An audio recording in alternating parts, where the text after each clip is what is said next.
Lord, maawa ka sa akin, isa akong makasalanang tao. Ako po si Father Fiel Pareha at ito po ang ating segment, ang Daily Devotion, na kung saan tayo po ay magdarasal, magbabasa at magninilay kasama ng salita ng Diyos sa buong taon. Manalangin tayo. Sa ngalan ng Ama, ng Anak at ng Espiritu Santo. Amen. Halina, banal na Espiritu, liwanagan mo ang aming puso at isip nang maunawaan at may sa buhay namin ang iyong salita.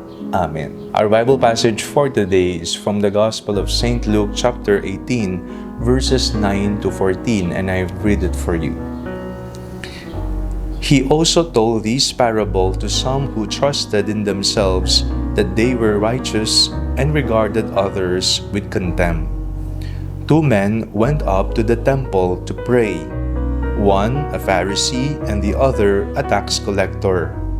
The Pharisee, standing by himself, was praying thus, God, I thank you that I am not like other people, thieves, rogues, adulterers, or even like this tax collector.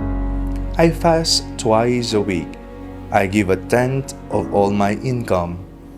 But the tax collector, standing far off, would not even look up to heaven, but was beating his breast and saying, God, be merciful to me, a sinner. I tell you, this man who went down to his home justified rather than the other.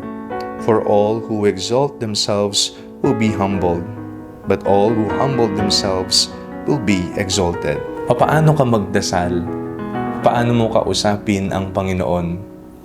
Ang Ebanghelyo ngayong araw na ito ay isang paalala sa atin tungkol sa pagdarasal.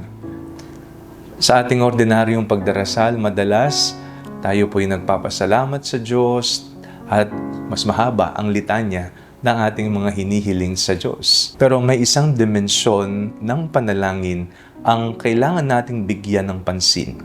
At ito ang kababaang loob sa pananalangin. May dalawang taong pumunta sa templo. Isa ay Pariseo at ang isa naman ay publikano. Nagdasal ang Pariseo at ang sabi, Panginoon, hindi ako kagaya ng ibang tao dyan. Magnanakaw, nangangalunya, o kaya naman ito, kagaya ng publikanong ito. Nagbibigay ako ng ikapuko sa templo. Ako'y nag-aayuno. Pero ito pong publikano na nagdarasal din sa templo, ni hindi nga siya lumapit ng mas malapit sa templo, ni hindi nga niya magawang itingala ang kanyang mga mata sa kanyang pananalangin, ngunit dinudugdug niya ang kanyang dibdib at sabing, Panginoon, makasalanan po ako, maawa po kayo sa akin. Napakahalaga ng kababaang loob sa ating pananalangin. Sino ka sa dalawang tauhan sa Ebanghelyo?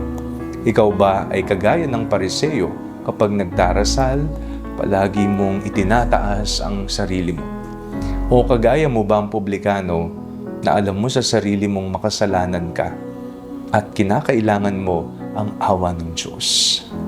Hayaan mong ang Diyos ang magtaas sa iyo. Hindi na natin kailangan pang magmapuri sa lahat ng ating magagandang ginawa sapagkat alam naman ng Diyos yan. Ano ang kailangan nating ipagmapuri, sabihin, ikwento sa Diyos? Yung mga kabulastugan na ginawa mo, yung mga kasalanan mo at hingi mo sila ng tawad sa Kanya. Sapagkat yan ang nagpapatunay at tunay nga na ikaw ay may kababaang loob kapag handa mo ng ikwento at ihingi ng tawad sa Diyos ang mga ginawa mong hindi maganda. Nawa ang dasal ng publikano ay maging dasal din natin araw-araw. Panginoon, maawa ka sa akin, isa po akong taong makasalanan. Manalangin tayo. Panginoong Hesus, maraming salamat po sa pag-aalay ng iyong buhay sa amin. Hinugasan ng iyong dugo ang aking mga kasalanan. Amen. Sa ngalan ng Ama, ng Anak at ng Espiritu Santo.